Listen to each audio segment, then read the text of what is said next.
Hey everyone, welcome back to Corporate Decoder. Today, MCFC just filed their Form 8K, and I'm seeing the first hints of their quarterly performance.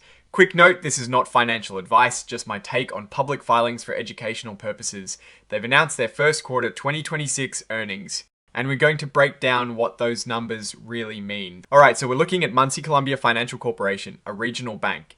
This filing in 8K is basically a way for companies to report big news that investors need to know about right away. More often than not, these 8Ks are used to release press releases announcing financial results. And that is exactly what is happening here. The main event in this filing is item 2.02, which is all about their results and financial health. Essentially, the company announced their earnings for the first quarter of 2026, and they've attached the press release that details all of these numbers. Lance O'Dial, who is the President and Chief Executive Officer, is the one making this announcement. As you'd expect. The press release itself, which is Exhibit 99.1, is where all the juicy financial details would be.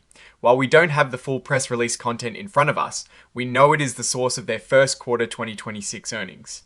This is crucial because it is how the market gets its first official look at how the company is performing quarter over quarter. Investors will be dissecting this press release to understand revenue growth, profitability, any changes in their loan portfolio, and how their net interest margin is faring. For a regional bank like Muncy Columbia, their net interest margin, that is the difference between what they earn on loans and what they pay on deposits, is a key indicator of how well they are managing their core business. Now, looking at the context from the news headlines, we see that Muncy Columbia's Q1 profit climbed as their margin improved.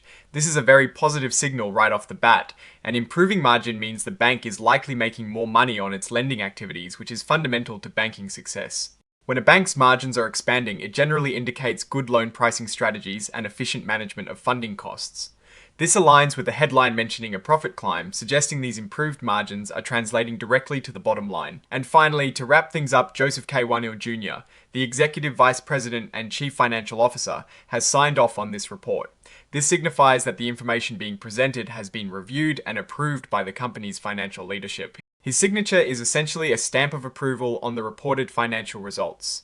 In my view, this filing is a straightforward announcement of Q1 2026 earnings, bolstered by positive news from recent headlines indicating improved profits and margins. The key for investors will be to dive into that press release to see the specific numbers behind these improvements, such as loan growth, deposit trends, and the overall health of their asset quality.